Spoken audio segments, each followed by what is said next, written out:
Japanese Fairy Tales by Yei Theodora Ozaki.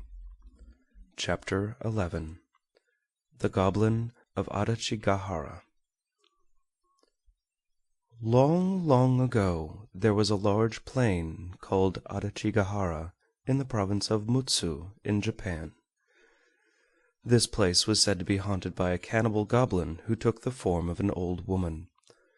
From time to time many travelers disappeared and were never heard of more, and the old women round the charcoal braziers in the evenings, and the girls washing the household rice at the wells in the mornings, whispered dreadful stories of how the missing folk had been lured to the goblin's cottage and devoured, for the goblin lived only on human flesh. No one dared to venture near the haunted spot after sunset, and all those who could avoided it in the daytime, and travelers were warned of the dreaded place. One day as the sun was setting, a priest came to the plain. He was a belated traveler, and his robe showed that he was a Buddhist pilgrim walking from shrine to shrine to pray for some blessing or to crave for forgiveness of sins. He had apparently lost his way, and as it was late he met no one who could show him the road or warn him of the haunted spot. He had walked the whole day and was now tired and hungry, and the evenings were chilly, for it was late autumn, and he began to be very anxious to find some house where he could obtain a night's lodging. He found himself lost in the midst of the large plain, and looked about in vain for some sign of human habitation. At last, after wandering about for some hours, he saw a clump of trees in the distance, and through the trees he caught sight of the glimmer of a single ray of light. He exclaimed with joy, "Oh, surely that is some cottage where I can get a night's lodging." Keeping the light before his eyes, he dragged his weary, aching feet as quickly as he could towards the spot, and soon came to a miserable-looking little cottage. As he drew near, he saw that it was in a tumble-down condition. The bamboo fence was broken, and weeds and grass pushed their way through the gaps. The paper screens which serve as windows and doors in Japan were full of holes, and the posts of the house were bent with age and seemed scarcely able to support the old thatched roof. The hut was open, and by the light of an old lantern an old woman sat industriously spinning. The pilgrim called to her across the bamboo fence and said, "Oh, Ba-san, old woman, good evening. I am a traveler. Please excuse me, but I have lost my way and do not know what to do, for I have nowhere to rest tonight. I beg you to be good enough to let me spend the night under your roof." The old woman, as soon as she heard herself spoken to, stopped spinning, rose from her seat, and approached the intruder. "I am very sorry for you. You must indeed be distressed to have lost your way in such a lonely spot so late at night. Unfortunately, I cannot put you up, for I have no bed to offer you, and no accommodation whatsoever for a guest in this poor place." "Oh, that does not matter," said the priest. "All I want is a shelter under some roof for the night, and if you will be good enough just to let me lie on the kitchen floor, I shall be grateful. I am too tired to walk further tonight, so I hope you will not refuse me, otherwise I shall have to sleep out on the cold plain." And in this way he pressed the old woman to let him stay. She seemed very reluctant, but at last she said, "Very well, I will let you stay here.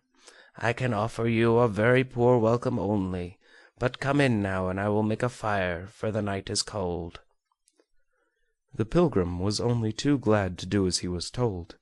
He took off his sandals and entered the hut. The old woman then brought some sticks of wood and lit the fire, and bade her guest draw near and warm himself. "You must be very hungry after your long tramp," said the old woman. "I will go and cook some supper for you." She then went to the kitchen to cook some rice. After the priest had finished his supper, the old woman sat down by the fireplace, and they talked together for a long time. The pilgrim thought to himself that he had been very lucky to come across such a kind, hospitable old woman. At last the wood gave out, and as the fire died slowly down he began to shiver with cold, just as he had done when he arrived. "I see you are cold," said the old woman. "I will go out and gather some wood, for we have used it all. You must stay and take care of the house while I am gone." "No, no," said the pilgrim. "Let me go instead, for you are old, and I cannot think of letting you go out to get wood for me this cold night." The old woman shook her head and said, "You must stay quietly here, for you are my guest." Then she left him and went out. In a minute she came back and said, "You must sit where you are and not move, and whatever happens, don't go near or look into the inner room. Now mind what I tell you." "If you tell me not to go near the back room, of course I won't," said the priest, rather bewildered. The old woman then went out again, and the priest was left alone. The fire had died out, and the only light in the hut was that of a dim lantern. For the first time that night he began to feel that he was in a weird place, and the old woman's words, "Whatever you do, don't peep into the back room," aroused his curiosity and his fear. What hidden thing could be in that room that she did not wish him to see? For some time the remembrance of his promise to the old woman kept him still, but at last he could no longer resist his curiosity to peep into the forbidden place. He got up and began to move slowly towards the back room. Then the thought that the old woman would be very angry with him if he disobeyed her made him come back to his place by the fireside. As the minutes went slowly by and the old woman did not return, he began to feel more and more frightened, and to wonder what dreadful secret was in the room behind him. He must find out. "She will not know that I have looked unless I tell her. I will just have a peep before she comes back," said the man to himself. With these words he got up on his feet, for he had been sitting all this time in Japanese fashion with his feet under him, and stealthily crept towards the forbidden spot. With trembling hands he pushed back the sliding door and looked in. What he saw froze the blood in his veins. The room was full of dead men's bones, and the walls were splashed and the floor was covered with human blood. In one corner skull upon skull rose to the ceiling. In another was a heap of arm bones. In another a heap of leg bones. The sickening smell made him faint. He fell backwards with horror, and for some time lay in a heap with fright on the floor, a pitiful sight. He trembled all over, and his teeth chattered, and he could hardly crawl away from the dreadful spot. "How horrible!" he cried out. "What awful den have I come to in my travels? May Buddha help me, or I am lost. Is it possible that that kind old woman is really the cannibal goblin? When she comes back she will show herself in her true character, and eat me up at one mouthful." With these words his strength came back to him, and snatching up his hat and staff, he rushed out of the house as fast as his legs could carry him. Out into the night he ran, his one thought to get as far as he could from the goblin's haunt. He had not gone far when he heard steps behind him and a voice crying, "Stop! Stop!" He ran on, redoubling his speed, pretending not to hear.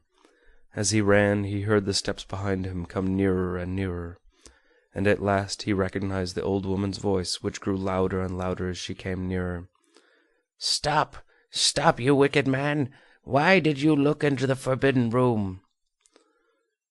The priest quite forgot how tired he was, and his feet flew over the ground faster than ever. Fear gave him strength, for he knew that if the goblin caught him, he would soon be one of her victims.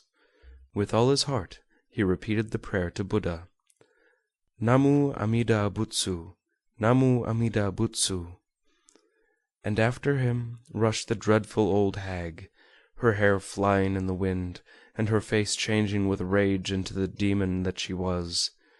In her hand she carried a large blood-stained knife, and she still shrieked after him, "Stop! Stop!" At last, when the priest felt he could run no more, the dawn broke, and with the darkness of night the goblin vanished, and he was safe.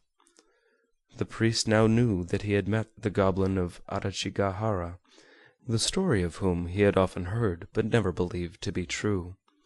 He felt that he owed his wonderful escape to the protection of Buddha, to whom he had prayed for help.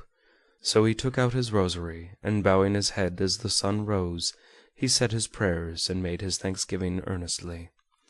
He then set forward for another part of the country, only too glad to leave the haunted plain behind him. End of chapter 11. The Goblin of Adachigahara.